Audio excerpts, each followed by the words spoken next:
Hello বন্ধুরা, তোমরা কেমন আছো? আশা করি তোমরা ভালো আছো, আর আমিও খুব ভালো আছি।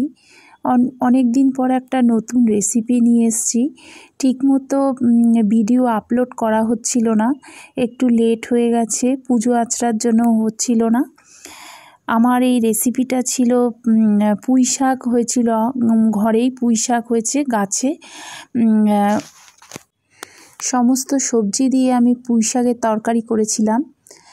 কমই ছিল পুঁই শাকের ডাঁটা, আমি ওই দিয়েই করেছিলাম। খুব ভালোই হয়েছিল, খেতে খুব সুন্দর হয়েছিল। দেখো, প্রথমে আমি পুঁই শাকের তরকারিটা করেছিলাম। আমি ইলিশ মাছের মাথা দিয়ে করেছিলাম। এই পুঁই শাকের তরকারি না, তরকারিতে ইলিশ মাছের মাথা, তারপর চিংড়ি মাছ যাই দাও না কেন, এর টেস্টটা আর গুণটা খুব ভালোই খেতে লাগে। দেখো, আমি প্রথমে পুঁই শাকের তরকারিতে আমি ইলিশ মাছের মাথাগুলোকে আমি ভালো করে একটু ধুয়ে নুন হলুদ মাখিয়ে রেখেছিলাম। আর এদিকে হচ্ছে পুঁই শাকের তরকারিতে আমি কি দিয়েছি দেখো। পুঁই শাকের তরকারি তো কুমড়ো ছাড়া হয় না, কুমড়ো দিয়েছিলাম, ঝিঙে, আলু আর কাঁকরোল দিয়েছিলাম, আর কচু দিয়ে আমি করেছিলাম সবজিটা। মিক্সড সবজি ছিল পুঁই শাকের।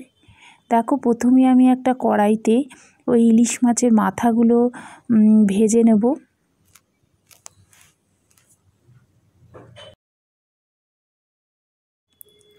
বিশেষ করে এরকম ঘ্যাট না খিচুড়ি দিয়ে খেতে খুব ভালো লাগে। পুজো আচড়াতে এরকমই ঘ্যাটগুলো হয়, বেশ খেতে ভালো লাগে এরকম ধরনের। আমি এখানে দেখো ইলিশ মাছের মাথাগুলো ভালো করে আমি ভেজে নিয়েছি, ভালো করে লাল করে একটু ভেজে নিয়েছি। এবার আমি ওই তেলের মধ্যেই আমি একটু পেঁয়াজ দেব।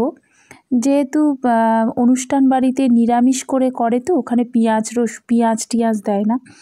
আমি যেহেতু এখানে করেছি, একটু পেঁয়াজ ফোড়ন দিয়েছি। পেঁয়াজ ফোড়ন দিয়ে দেখো পেঁয়াজটাকে লাল করে একটু ভেজে নিয়েছি। ভেজে নেওয়ার পর আমি সমস্ত সবজিগুলো আমি দিয়ে দিয়েছি। অনেকে আবার পুঁই শাকগুলোকে সমস্ত সবজি সিদ্ধ হওয়ার পরে অনেকে ডাঁটাটা আগে দিয়ে দেয়, শাকটা পরে দেয়। আমি সবই একসাথেই দিয়ে দিয়েছি, আলাদা আলাদা দিয়ে করিনি। অনেকে আবার ভেজে করে, আলাদা আলাদা ভাজে। আমি সব একসাথেই করে নিয়েছি আমি।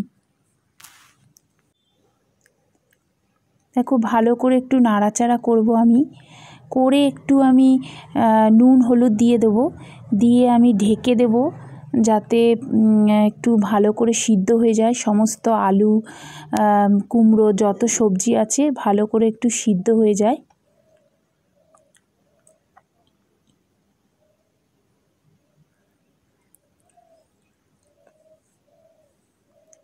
চারটে কাঁচা লঙ্কাও দেব, দিয়ে আমি ভালো করে আরেকবার একটু নেড়ে নেব। নেড়ে নেওয়ার পর আমি দেখো অনেকটা জলও বেরিয়ে গেছে, আমি একটু ঢেকে দেব।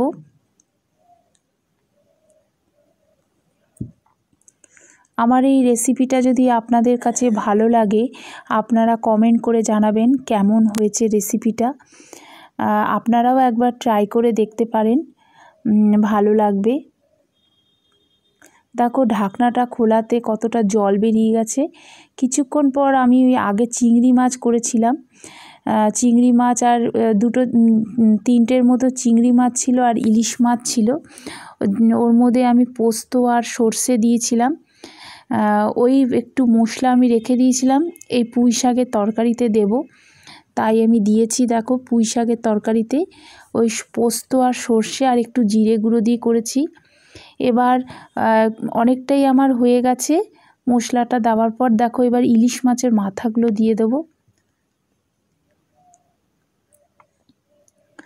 বেশি একটা আমি জল দেব না, মাখাই রাখবো। এই পুঁই শাকের তরকারি এরকম মাখাই বেশ ভালো লাগে খেতে।